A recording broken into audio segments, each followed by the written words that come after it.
It's Top 5 Wednesday time. If you are new to Top 5 Wednesday, it is a group on Goodreads created by Ginger Reads Laney and Sam from Dalton Homes, who currently host it. Top 5 Wednesday is basically, they will come up with the people who run the group will give you book-related topics for each month, that you will do your top 5 each Wednesday. And this week's topic is top 5 books for a book-related class. But I could not narrow it down to 5 books, because there are a lot of books that I think would be perfect for the bookish topic I decided to do, or subject I should say, and that is the hero's journey. And I was actually inspired to do this because we just we're reading Beowulf for my British Lit class, and I already finished it because I'm a bit of a nerd and like to be ahead of schedule. So that kind of inspired me to come up with this subject for a class, and I've always wanted to do that. Like, actually, I do believe they're like in California, in colleges in California, they study Buffy the Vampire Slayer, the TV show, not the 1980s movie. So I've always wanted to do a class, and I believe there's in some college somewhere, there's also a class where you can study Stephen King as well. I was going to put him on this list, but I totally forgot, and I don't want to go. I have this weird thing where I like to do even numbers normally, so of course this is top 5, and that's not an even number. So I don't know.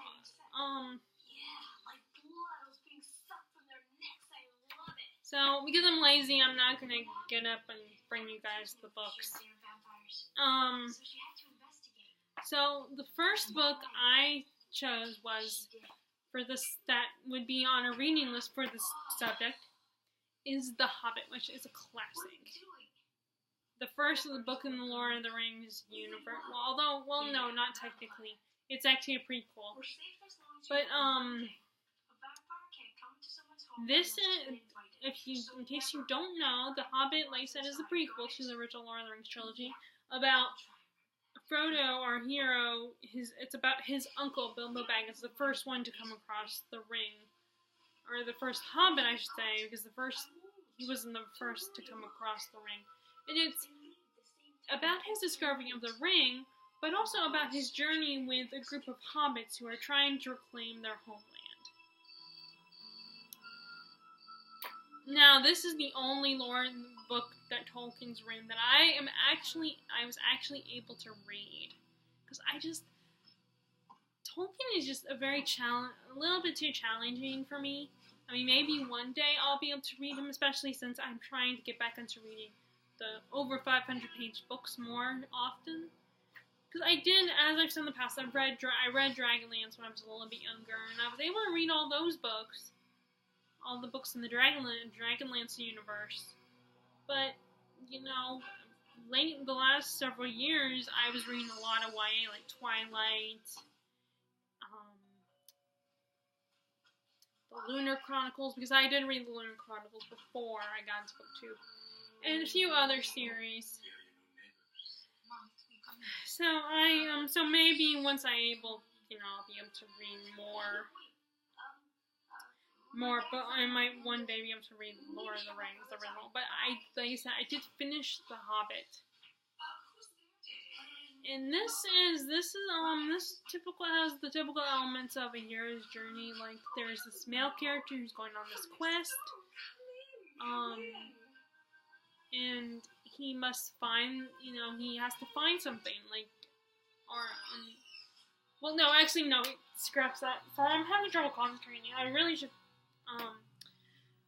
He must go on this quest to help these dwarves, and there's a monster he has to defeat, and there's monster, and there's not just the main big monster towards the end of but there's also other monsters that he comes across, and there's characters with funny names and unique personalities. It has all the elements of a good hero's story. And you see the development of Bilbo in the story. Like, he started out as a character that was very, like, he was a bit of a homebody. He was a bit whiny and complaining when he was going on this quest with the dwarves. You know, and of course there's a little bit of magic involved. And this character, and, you know, Bilbo is just trying to, you know, and then as the story progresses, he learns about being a hero, and that adventures can be fun. Dangerous, yes, but also very fun. And he grows and mature. I don't know if I guess matures. I don't know what other word to say. But I feel like it's a good starting point, a good book to start with if you were taking a class on this subject. And it's one of the first. It's a classic. Okay, the next I said the Harry Potter series. Now I think a lot of times in high school and college and stuff, they don't want to read series because then you'll feel like you have to read the next book and then the next book, and like, because these books now. But what's great about Harry Potter series and a lot of children's series is a lot of times they don't end on a cliffhanger. They, you know, they'll have or at least the first 3 books have an ending. You know, you can read only one of the first book and you'll be fine. But then, of course, you'll probably, if you really like it, you'll probably want to read the next book, The Chamber of Secrets, and then read The Prisoner of Azkaban. Now, The Prisoner of Azkaban does kind of end on a, well, I don't know if it ends on a cliffhanger or not. I'm trying to think. But you could read the Harry Potter series, or at least the first 2 books, or the first book and the end. You know, you don't have to keep going with it. But it's about, you know, this boy who is it has the chosen one trope. It's about this boy who survived the killing curse, this killing curse. That's evil, powerful sorcerer. And that particular sorcerer, the wizard, as he's called, is trying to, the killing curse rebounded on him and killed him. So he's trying to come back, and he wants revenge on Harry, on our character, Harry Potter. And it's about him growing up. It's a coming-of-age story. So it's good for a lot of, like, high school and middle school, to be on the high school and middle school book list, for if you are taking this kind of subject. I mean, I wish there were classes, like, on these kind of books in real life. I really wish we studied stuff in school, because, you know, it's about coming of age and a lot of issues that kids face when they start to become teenagers. And it talks about good and evil and prejudice. You know, there's a lot of life and societal issues that these books talk about, but in the form of, like, fantasy, and there's magic, and like, it talks about, but it's not just, but again, this is about the heroes, this is related to the subject of the hero's journey. Harry grows up and he grows into himself and accepts his destiny.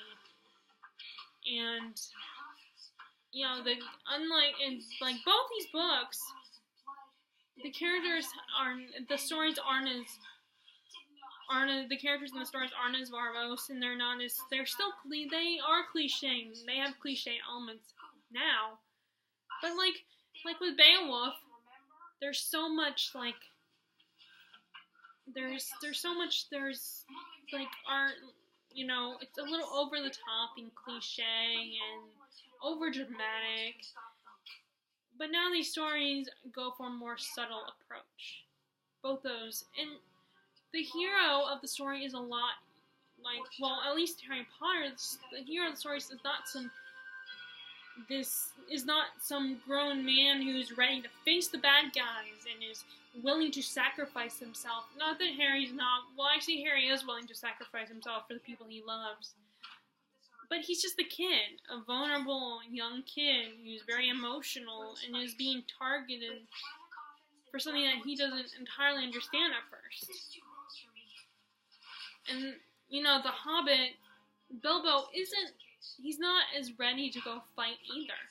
He's not ready to do the brave thing. And, oh my God, so I just want to say, for those, as soon as I said the brave thing, I wanted to say that the brave thing and bravery will follow.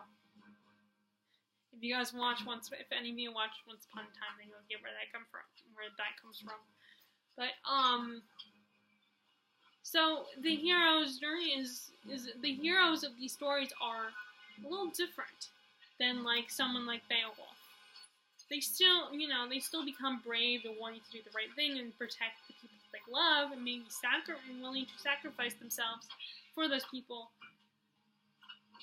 But they're also very much more. I feel like they're more human than like Beowulf, and these stories aren't as over dramatic or over the top. Of course, that's just the first two. Okay, so the next one I said is Name of the Wind by Patrick Rothfuss. For another book that would be on this kind of reading list. This is a story about this man who has, ever since he was a kid, he slowly has developed this reputation of being this heroic figure with all these crazy rumors about them. So he's currently in retirement, and this chronicler shows about the tavern he works at, where he's retired to, and wants to hear his life story. So our main character, Quoth, has decided to tell his life story to this chronicle over a period of 3 days. Which, by the way, I'm really annoyed that Patrick Rothfuss still has not written the third book. I mean, I'm trying not to, but I'm trying not to be one of those people. But I can kind of understand when people get frustrated with him or with George R. Martin. He keeps writing books, but it's not the last book. It's not the book we want. It's not the book we need. It's a bunch of prequels that have nothing to do with. They just give us background on the original series, but they don't. It's not the book people want. But anyway.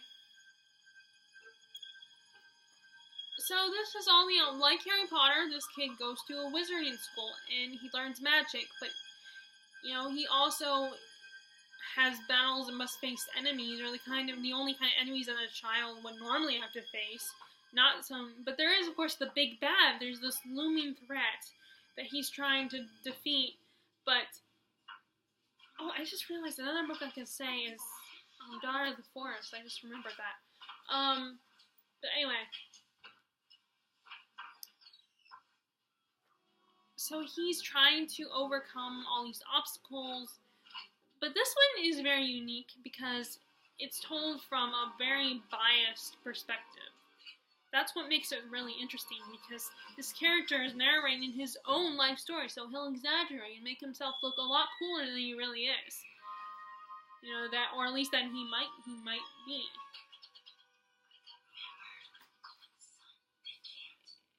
And it's just. It's such a fun. I mean, now I know it's not everybody's cup of tea, because people, especially when it comes to Quoth, people don't always like that, how arrogant and how cocky he is, and how they almost feel like he's a Gary Stu character. So it's all of, and he goes through all the elements, but he's also, again, like Harry, he's a kid. He's just this naive kid. So I feel like this is another good hero's journey to look at story, and it's a trilogy. It's it's a series. Unfortunately, it's a trilogy. I think it's just gonna be a trilogy, but there is a prequel book that the author wrote, that Patrick Rothfuss, I think, or maybe I'm thinking about the Stephen King's The Dark Tower series. I don't know, but I thought Patrick Rothfuss might have wrote a prequel book as well. So the problem with these authors, when they're taking a long time to work on their books, which I guess, as someone who's trying to be an author myself, someone wants to be an author someday and get something published, I guess I can't really give them too much of a hard time, because, I shouldn't understand how it will take a long time to get the story. But, okay, so the next,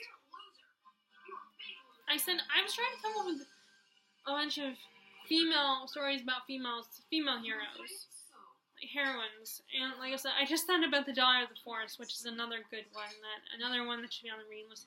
It's typical fantasy, but it's not as action-packed. In the romance, that's another thing, a lot of these series do have, Hobbit doesn't have any romance. But in the Peter Jackson movies, he did put a little bit of romance in there.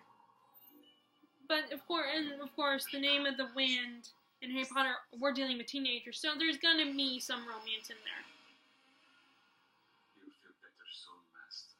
But the fourth one I want to see. So, well, let me finish talking about Daughter of the Forest. Daughter of the Forest, I'm going to include this one, so this list is getting pretty long. But Daughter of the Forest, it's a different kind of hero's journey. It's not as action-packed. And there's really no major villain. There's no evil force. It's just two feuding kingdoms feuding, and these these young people caught in the middle of this war between these two kingdoms, especially this young girl. It's kind of a retelling also. In our main character, Sorsha, her 6 brothers get themselves turned into swans by an evil witch. And so she has to save them, and she cannot talk. She has to make these sweaters that the material could hurt her fingers. And she can't tell anybody, and she has to do all this on her own. No one's help. She has to do this. And she is put in such a precarious position, but she still keeps going and keeps fighting. And is not...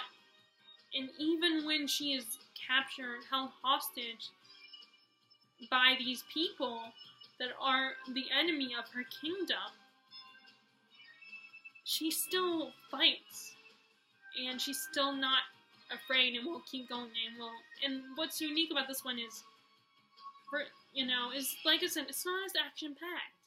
And it's not like this girl's going on this epic quest and defeating bad guys and stuff. She can't even talk. She doesn't do a lot of stuff. She's kind of more the damsel, but she's brave in a different kind of way. She's not a fighter, but she's still very brave in her own way and is willing to do this and put herself in such precarious positions, even if people are judging her for it, or she's put in constant danger. So I think that's another very important one to put on the reading list if you were taking a class like this.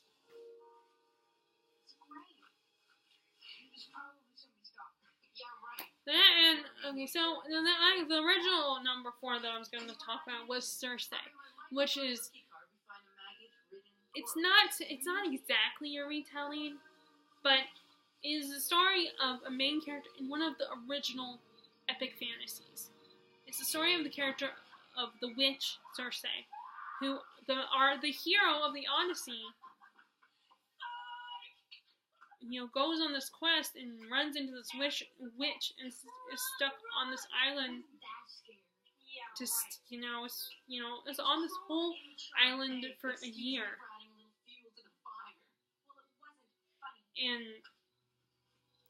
But it gives Cersei, this character who's seen as a witch and a villainess, her own hero's journey. She's trying to fit in with her god family and be part of their lives, but she is never accepted. She's constantly judged and is seen as more human than the rest of her family, who are gods. And then she is banished to this island. So she doesn't exactly go on a quest per se, but it's a journey of self-discovery. And she slowly becomes a stronger person for it. So this is a different kind of hero's journey, a very unique one. And I definitely think it's one that people should study, take a look at, especially because it's inspired by a classic, by one of the original hero's journey stories.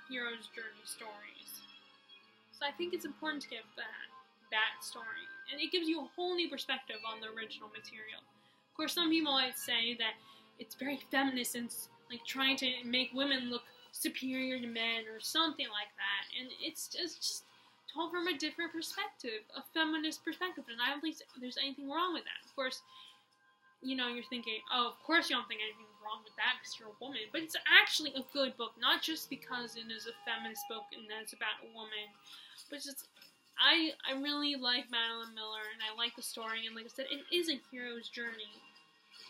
Not a traditional one, but still a very important hero's journey. Okay, the next is another series. I mean, I've read a lot of series. I haven't read a lot of standalones.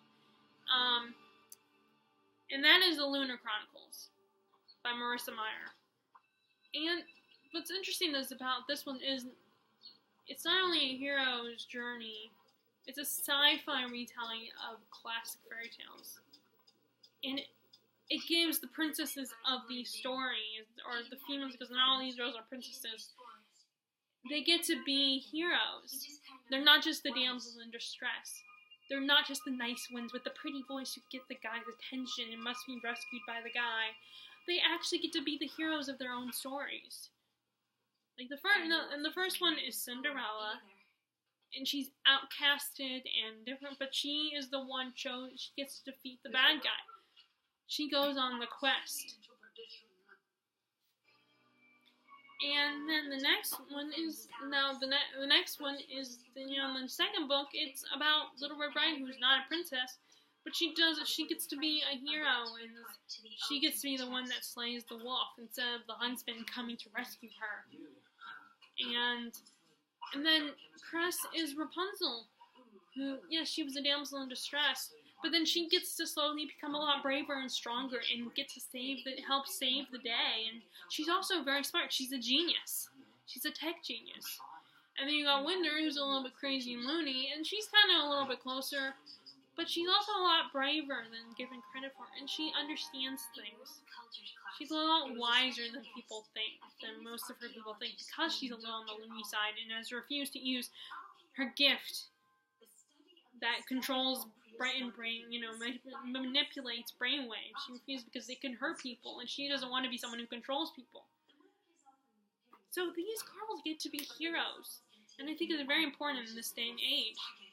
And I know a lot of people, and again, these are books, people would be like, Roller as the whole feminism thing, but feminism is not about women being better than men, being all controlling and stuff, or hating on men. It's about women getting to be heroes too, being equal to men. Yes, there are differences between men and women, where we wear our emotions on our sleeves, and we literally aren't as physically strong as men.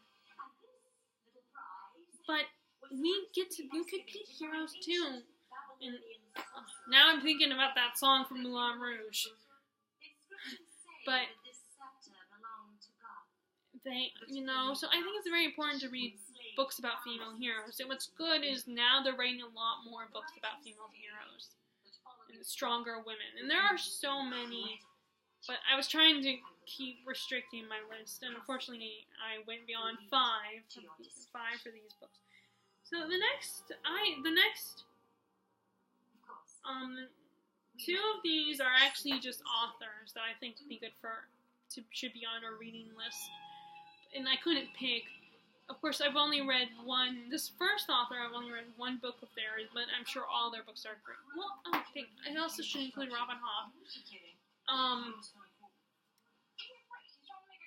And that is Brandon Sanderson. Like, from what I know, although I guess I really can't, but I did read one book, so I think I can count his books. I feel like they're all, I get the impression that they're all kind of the hero's journey stories. But there are multiple heroes in his books, from what I gather. And he spins the tropes of the hero's journey on its head. I mean, that's the impression I got from Mistborn, and the impression I got from hearing about this author from other people. And it really looks at the chosen one, and what makes you a hero, and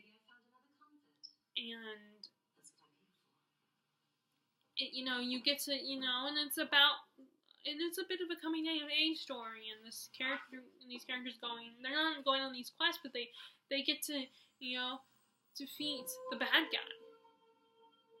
So I feel that was another one. And then the next one is actually another series where you kind of have multiple characters that get to be heroes in their own way. And that is the Game of Thrones series. But it also doesn't look at the hero story in a black and white kind of way.